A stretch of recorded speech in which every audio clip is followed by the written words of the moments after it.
Rain fell hard on the city that night, not the gentle kind that washed streets clean, but the heavy kind that soaked through clothes, skin, and hope. In the back seat of a black luxury car, Adrian Vale stared out the tinted window as neon lights blurred into streaks of color.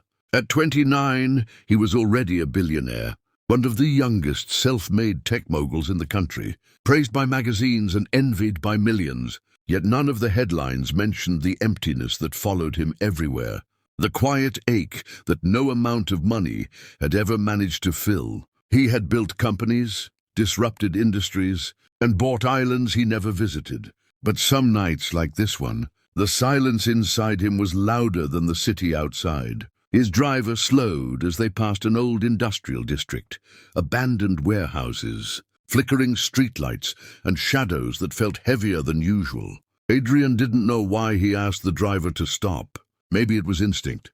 Maybe it was fate beginning to stir. Under a broken awning, huddled together against the cold, were two little girls. They couldn't have been more than 7 years old. Thin arms wrapped around each other, clothes soaked and torn, hair matted from rain and dirt. One of them coughed weakly while the other tried to shield her with a jacket. That was far too big and full of holes. People passed them without looking, stepping around them like obstacles on the sidewalk. Adrian felt something tighten in his chest. He opened the car door before his mind could talk him out of it. "Hey," he said softly, crouching to their level. "Where are your parents?" The girls flinched at first, fear flashing in their eyes, but then the taller one stepped forward, her voice trembling yet protective. "We don't have anyone," she said. "Please, we're not stealing." Something about the way she spoke, too mature, too careful, hit Adrian like a punch. He noticed how both girls had the same striking grey eyes he had seen before. Eyes that belonged to a woman he once loved more than life itself. Before he could say anything else, a sharp voice cut through the rain. "There you are." A woman stormed toward them, her heels clicking angrily against the pavement. She grabbed the girls roughly by their arms. "I told you to stay where I left you. Do you know how much trouble you're causing me?" Adrian stood up slowly. "Who are you?" The woman looked him up and down, her expression shifting when she noticed his watch, his coat, the car behind him. "I'm their guardian," she said quickly. "Their stepmother." The girls said nothing, but their bodies stiffened, their eyes dropping to the ground. Adrian noticed bruises, faded but unmistakable, on one small wrist. His jaw tightened. "They're soaking wet, hungry. Why are they on the street at this hour?" The woman scoffed. "You don't know my situation. Kids are expensive. Their real mother ran off years ago. Their father's dead. I'm doing my best." The lie was sloppy, careless. Adrian had heard thousands of them in boardrooms and courtrooms alike. He reached into his wallet and pulled out several bills, holding them out. "Take this. Get them food. A place to sleep." Her eyes flicked to the money, then to the car again. Something dark and calculating passed over her face. "You seem generous," she said slowly. "Maybe we can make a better arrangement." Adrian frowned. "What kind of arrangement?" She leaned closer, lowering her voice. "I can't afford them. If you want to help so badly, you could take them. People like you adopt kids all the time, don't you?" The words hit the girls like a slap. The smaller one started crying silently, her shoulders shaking. The taller one clenched her fists but didn't speak. Adrian felt his stomach turn. "You're talking about them like property." The woman shrugged.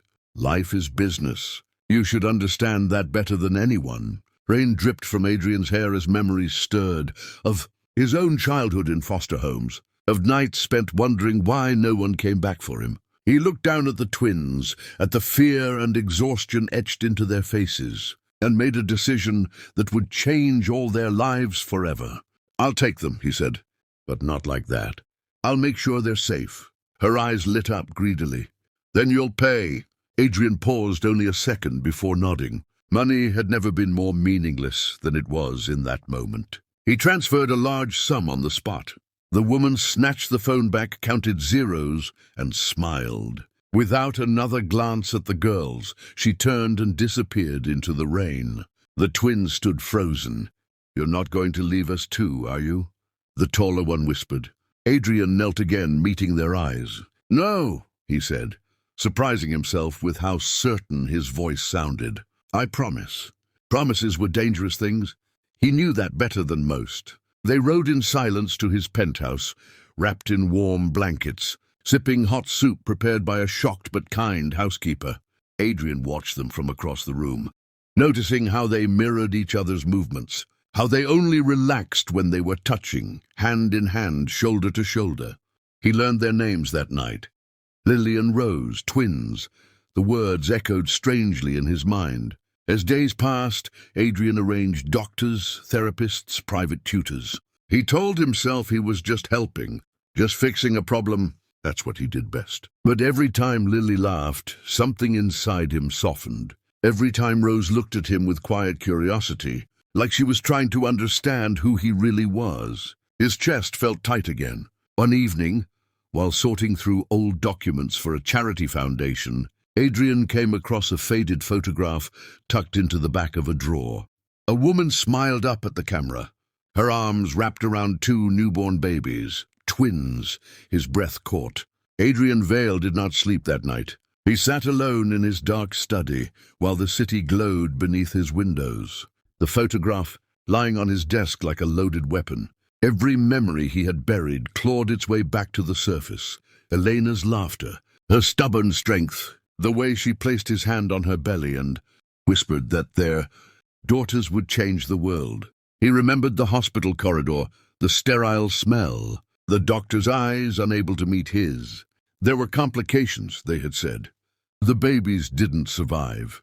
Elena vanished the same night, declared unstable, then legally dead months later after a mysterious fire at her family home. He had been young, broken, and powerless against systems designed to silence inconvenient truths. And now, 8 years later, those truths were sleeping under his roof. At dawn, Adrian ordered a private DNA test. When the results arrived 2 days later, his hands shook as he opened the envelope.